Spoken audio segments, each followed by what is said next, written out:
Hello students, welcome to brilliant minds. I am Aarti, your maths teacher. आज हम start करेंगे अपनी क्लास 8 की बुक सुपर मैथ स्टार में से chapter number 14 quadrilaterals and their properties, exercise 14.3 question number 13 से। इस एक्सरसाइज में अकॉर्डिंग टू योर सिलेबस हमें 4 क्वेश्चन आने थे। 2 क्वेश्चन नंबर 2 एंड 9 हमने दोनों कवर कर लिए अपने लास्ट वीडियो में, जिसका लिंक आपको प्लेलिस्ट से जाके मिल जाएगा। मैंने सेपरेट प्लेलिस्ट आपके लिए बनाई हुई है। चैप्टर 14 आपको बस सर्च करना है, चैप्टर 14 सुपर मैथ्स और ब्रिलियंट माइंड्स लिख के आपको प्लेलिस्ट मिल जाएगी। तो उसमें क्वेश्चन 2 एंड 9 है, ऑलरेडी आपको वहाँ से जाके कर लेना है। देन क्वेश्चन नंबर 13 हम स्टार्ट कर रहे हैं आज, एंड आई होप आपको ये सारा क्लियर एंड लास्ट वीडियोस भी ऑलरेडी अपलोडेड है 14.1 एंड 3, तो वो सबका लिंक आपको प्लेलिस्ट से मिल जाएगा। तो स्टार्ट करते हैं क्वेश्चन नंबर 13। इससे पहले अगर चैनल पर जब फर्स्ट टाइम आए हैं तो चैनल को अभी तक सब्सक्राइब नहीं किया है, then subscribe the channel and press the bell icon, जिससे आपके पास न्यू वीडियोस की नोटिफिकेशन भी टाइमली आती रहे। Thank you for watching. Question number 13 in figure 43 हमें ऑलरेडी दी हुई है A B C D is a rhombus in which A B D this angle 40 degree दिया हुआ है और हमें ये सारे एंगल्स फाइंड करने हैं। तो सबसे पहले देखिए आपको क्या गिवन है कि ए बी सी डी हमारा एक रोम्बस है। तो यहाँ पे हम गिवन में लिख देते हैं कि A B C D is a rhombus, ये हमें ऑलरेडी गिवन है। एंड हमें ये भी गिवन है, साथ में लिख देते हैं कि एंगल ए बी डी है 40 डिग्री का। अब आपने ये याद रखना है, रोम्बस के जो ऑपोजिट एंगल्स होते हैं ना, वो क्या होते हैं, इक्वल।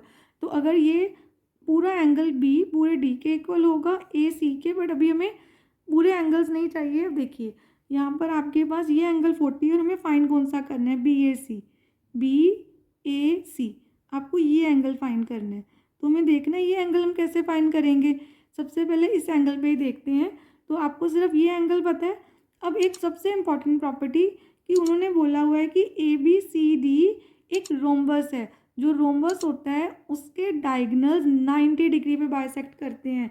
तो सबसे पहले हम लिखेंगे diagonals of a rhombus bisect, क्या लिखेंगे, bisect each other at 90 degree. It means यहाँ पे बन रहा है 90 डिग्री का एंगल। तो अगर हम यहाँ पे एक ट्रायंगल ले लें, in triangle A O B, देखिए मैं यहाँ पे ट्रायंगल का सिंबल बना देती हूँ। In triangle A O B, ये वाली ट्रायंगल हमने ले ली। देन इसमें कौन कौन से एंगल हैं, A O B angle plus A B O means this. देखिए ऐसे एंगल बोलते हैं, ए से गया बी देन ओ। तो यहाँ पर आपको मैं लिख भी देती हूँ। देखिए जो ए बी ओ है वो एग्जैक्टली सेम है ए बी डी के। ये दोनों एंगल सेम है, इसलिए हम यहाँ पे नाम यूज़ कर सकते हैं ए बी ओ एंगल। देखिए ए बी ओ बोलें या ए बी डी बोलें, एंगल तो बी को ही रिप्रेजेंट किया जा रहा है। ये एंगल 40 डिग्री है। प्लस हमें कौन सा एंगल फाइंड करना है, बी ए सी। तो अभी हम यहाँ तक ही लिख रहे हैं बी ए ओ। यहाँ आपको क्लैरिटी हो कि हम अभी बस इस ट्रायंगल के लिए ले रहे हैं।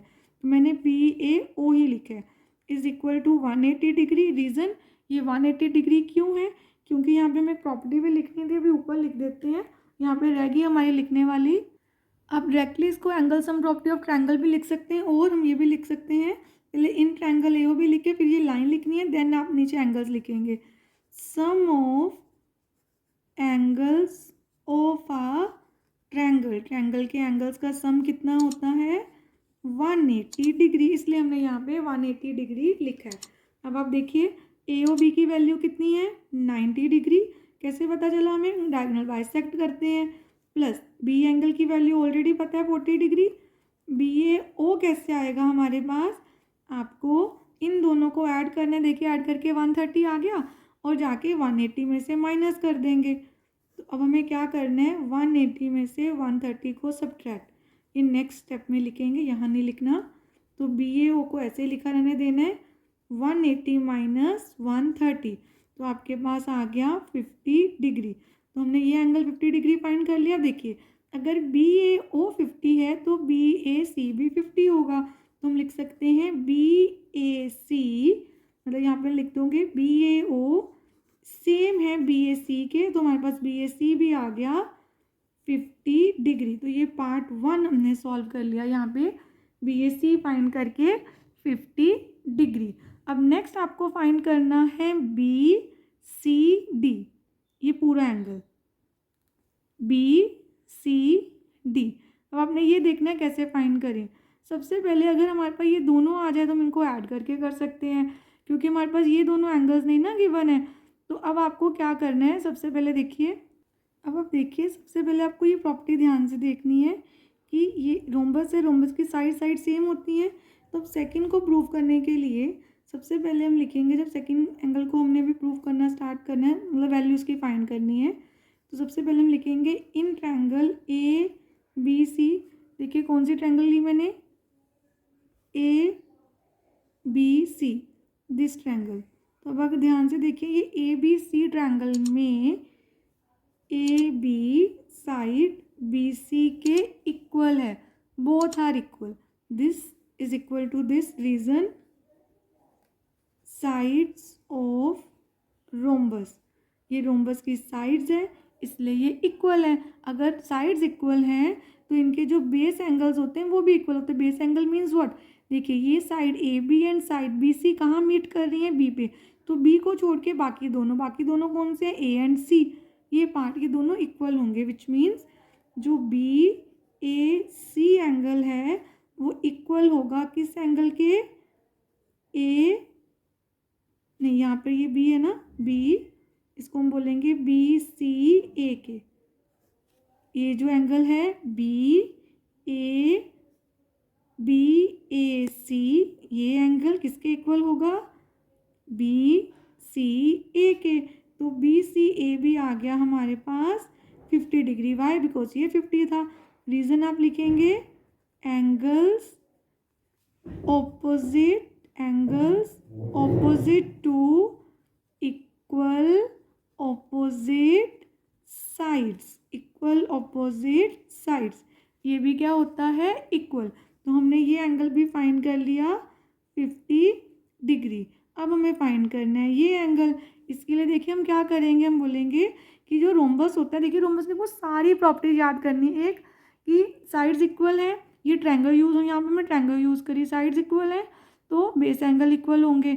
अब देखिए ये side AB and side DC दोनों पैरेलल है, रोम्बस के ऑपोजिट पे पैरेलल होते हैं, ये साइड इसके पैरेलल है, ये इसके पैरेलल है। तो हम यहाँ पे बोल सकते हैं कि जो हमारी AB साइड है वो पैरेलल है DC साइड के, जो CD के, ये AB इस DC के पैरेलल है, एंड ये ट्रांसवर्सल है। ट्रांसवर्सल क्या होता है, हमने क्लास 7 में अच्छे से लाइंस एंड एंगल्स के चैप्टर में ये सीखा हुआ है कि ये दो साइड्स, अगर देखिए यहाँ पे हम बना लेते हैं, अगर आपकी दो लाइंस पैरेलल हैं, जैसे मैंने आपको बोला कि ये AB इस CD के अगर पैरेलल है और एक ट्रांसवर्सल इनको कट करके जा रहा है, तो ये होते हैं ऑल्टरनेट एंगल्स एंड ये इक्वल होते हैं मेजरमेंट में। तो इट मीन्स AB CD के पैरेलल है and AC is a transversal, ये भी लिख देते हैं, ये क्या है यहाँ पे, ट्रांसवर्सल, विच मीन्स ये क्या होगा 50 डिग्री का। तो जो हमारा BAC एंगल है वो किसके इक्वल होगा, DCA के। DCA भी कितना आ गया 50 डिग्री। देखिए हमने ये भी फाइंड कर लिया। अब आपको फाइंड करना था सेकंड पार्ट के लिए BCD। तो BCD कैसे आएगा, देखिए फिगर में ध्यान से, BCD कैसे आएगा, BCA DCA दोनों को ऐड करके, तो BCA प्लस DCA। अब यहाँ पर देखिए BCA कितना है, BCA हमने फाइंड किया 50 डिग्री, DCA कितना है 50 डिग्री, तो BCD कितना होगा, यहाँ पे हम लिख देते हैं BCD is equal to 50 plus 50 100 degree. I hope आपको ये भी अच्छे से क्लियर है कि हमने कैसे करना है। ये आ गया हमारा 100 डिग्री, ये है हमारा सेकंड एंगल जो हमें फाइंड करना है। अब थर्ड आपको क्या फाइंड करना है, ADC। अब हमें फाइंड करना है ADC ये एंगल, और ये एंगल तो बहुत ईजिली फाइंड कर लेंगे, कैसे, बिकॉज हमारे पास C एंगल आ गया है, तो D एंगल देखिए ADC मीन्स ये पूरा एंगल हम फाइंड कर सकते हैं, क्योंकि ये है एडजेसेंट एंगल। देखिए पैरेललोग्राम के एडजेसेंट एंगल्स का सम होता है 180 डिग्री। ऐसे ही रोम्बस भी क्या है, एक पैरेललोग्राम होता है, तो इसके भी एडजेसेंट एंगल्स का सम होता है 180 डिग्री। तो थर्ड पार्ट करने के लिए हम यहाँ पर कर लेते हैं अपना थर्ड पार्ट। तो यहाँ पे आप लिख देंगे, सबसे पहले हम लिखेंगे ADC प्लस, अभी हमने कौन सा एंगल निकाला है, BCD, दोनों को ऐड करके 180 आएगा। रीज़न आपको लिखना पड़ेगा, यहाँ पे हम लिख देते हैं एडजेसेंट एंगल। याद रखना है पैरेललोग्राम के एडजेसेंट एंगल्स का सम 180 डिग्री होता है। रोम्बस भी एक पैरेललोग्राम ही है। तो ADC की वैल्यू हमें फाइंड करनी है एंड आपके पास BCD की वैल्यू है, दैट इज़ 100। हमने अभी पार्ट 2 में फाइंड की है। तो देन आपको क्या करना है, ADC कैसे आएगा, 180 में से 100 को सब्ट्रैक्ट करके। तो ADC is equal to 180 minus 100, that is 80 degree. आपको ऐसे प्रॉपर ये सम सॉल्व कर देना है। आई होप आपको ये सम भी अच्छे से क्लियर है। आपको बस अच्छे से नोट डाउन कर लेने हैं स्टेप्स, और ऐसे 1 बाय 1 करके अपने एग्ज़ाम में भी करके आना है। चलिए अब हम कर लेते हैं अपना last part, that is question number 15। अब देखिए 15 क्वेश्चन में हमें क्या गिवन है, इन फिगर 45 जो ऑलरेडी हमें बुक में दी हुई है, ABCD is a square and equilateral triangle ABE is drawn on the side AB। Side AB पे आपको एक इक्विलेटरल ट्रायंगल बना के दी है AEB। इक्विलेटरल ट्रायंगल है, साइड सेम होंगे इसकी। डायगनल BD, एक डायगनल है हमारा BD जो बाइसेक्ट कर रहा है इस AE लाइन को एट पॉइंट F, जो इंटरसेक्ट कर रहे हैं, नोट बाइसेक्ट। इंटरसेक्ट मतलब बस कट कर रहा है इस पॉइंट पे, इस पॉइंट पे कर रहा है F पे, और यहाँ पे एक एंगल बन रहा है X, और हमें उस एंगल की वैल्यू फाइंड करनी है। तो देखिए ध्यान से समझना है ये क्वेश्चन आपको।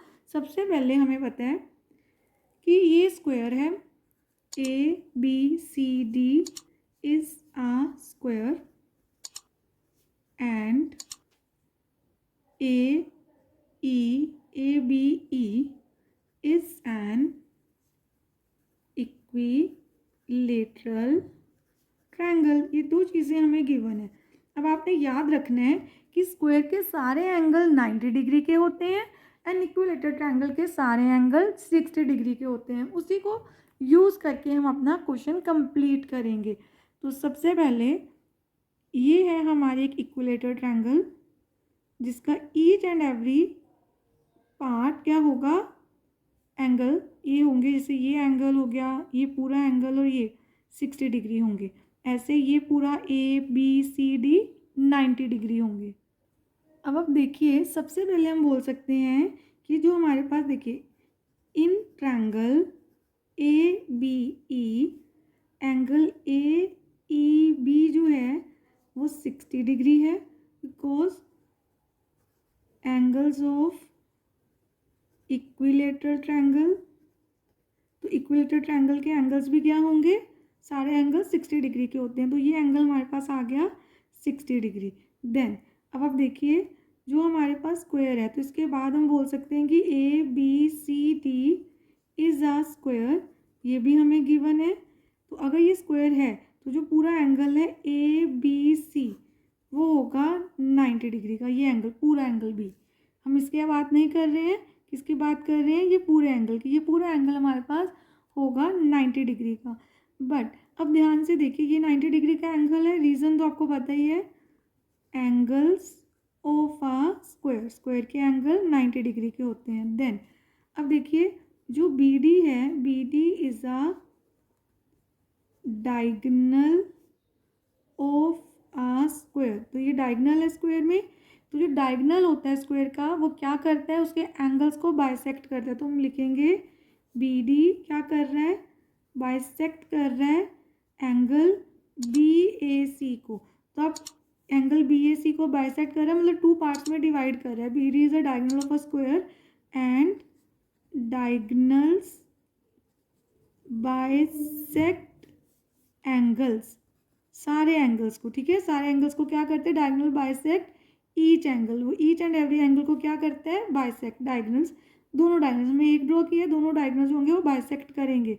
बाइसेक्ट का मतलब आपने समझना है, ये जो छोटा सा एंगल है ABD और ये जो एंगल है CBD, ये दोनों इक्वल होंगे। इट मीन्स अगर BD बाइसेक्ट कर रहा है इस एंगल को तो ABD, ध्यान से समझना, ये सबसे इम्पोर्टेंट पॉइंट है इसमें, किसके इक्वल है? DBC के। ध्यान से देखना again, ABD, this angle ABD is equal to DBC। दोनों अगर इक्वल है तो पूरे का क्या होंगे? हाफ। तो इट मीन्स अगर मुझे ये एंगल्स निकालने हैं तो वो क्या होंगे? Half of ABC। तो ABC का हाफ कर देते हैं। ABC कितना है? 90 डिग्री, 2 1 ज़ा 45, तो आपके पास आ गया 45 डिग्री। इट मीन्स हम बोल सकते हैं कि ABD कितना है हमारे पास? 45 डिग्री। हमें सिर्फ ABD चाहिए था तो मैंने सिर्फ ABD को ही लिखा है। ये इतना सा पार्ट जो ABD है वो 45 है। देन अब आप देखिए हमारे पास एंगल ABE कितना है? वो है 60 degree. Same reason angle of equilateral triangle, angles of equilateral triangle कितने होते हैं? 60 डिग्री के। तो आप ध्यान से देखिए ABE, ये पूरा ABE कितना होगा? 60 डिग्री, और ये पार्ट कितना है? 45। तो देन हम ये छोटा सा एंगल निकाल सकते हैं। कैसे? अगर हमें EBF एंगल निकालना है, देखिए कौन सा एंगल? EBF।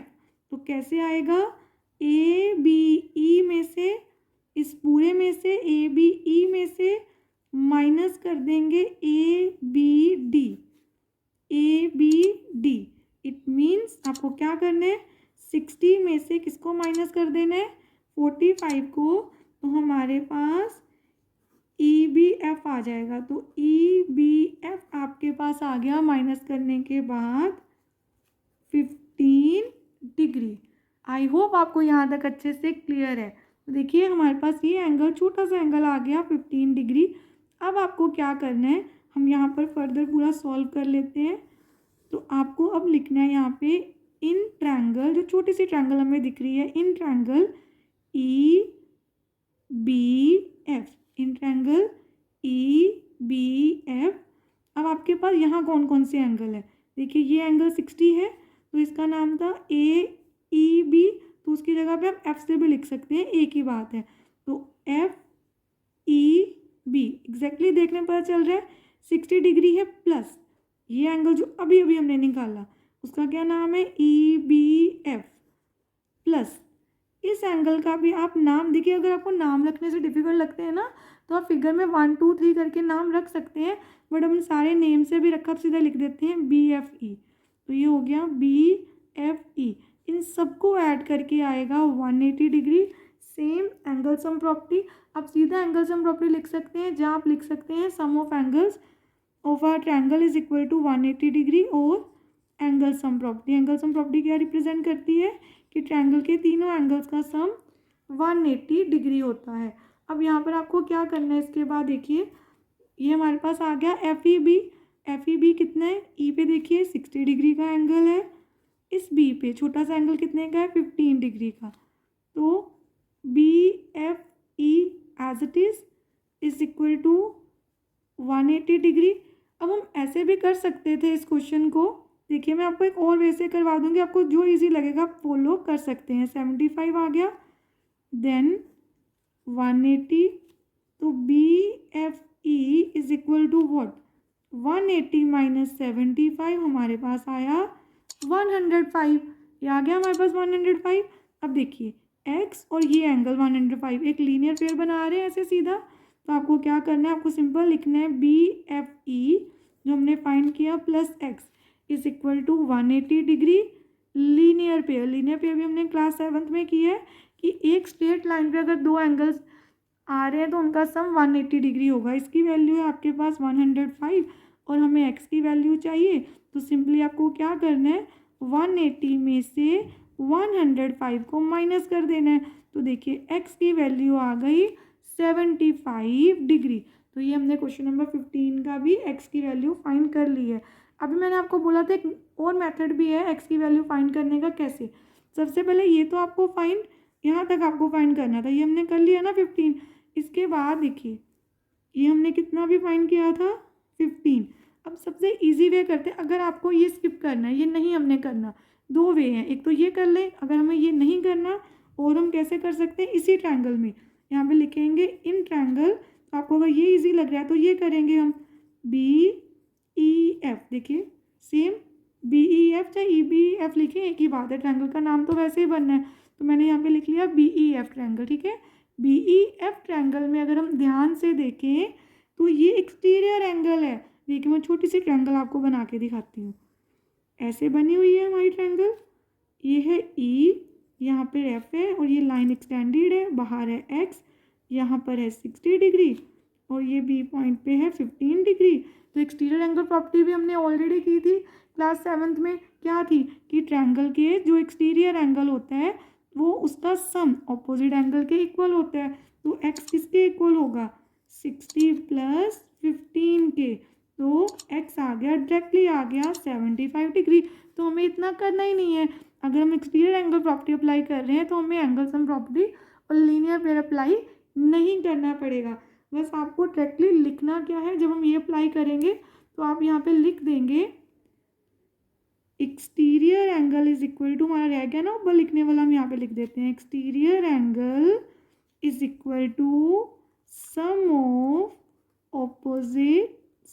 ऑपोजिट इंटीरियर, यहाँ पे लिखते हैं इंटीरियर एंगल्स। बस आपको ये लिख देना है sum of opposite interior angles, then आपको ये शो कर देना है, तो इससे भी आपका आंसर आ जाएगा। ये इजी है, इसमें 2 स्टेप करने पड़ेंगे, इसमें एक में आंसर आ जाएगा। एंड आई होप आप सबको अच्छे से क्लियर है। अब हमने क्वेश्चन नंबर 15 तक कंप्लीट कर लिए and according to your syllabus हमारी एक्सरसाइज भी डन हो गई है। आई होप आपको अच्छे से क्लियर है, बस आपको प्रैक्टिस करनी है। मिलते हैं नेक्स्ट वीडियो में। अगर आपको वीडियो अच्छी लगी तो please like share subscribe and press the bell icon, जिससे आपके पास न्यू वीडियोज़ की भी नोटिफिकेशन टाइमली आती रहे। Thank you for watching.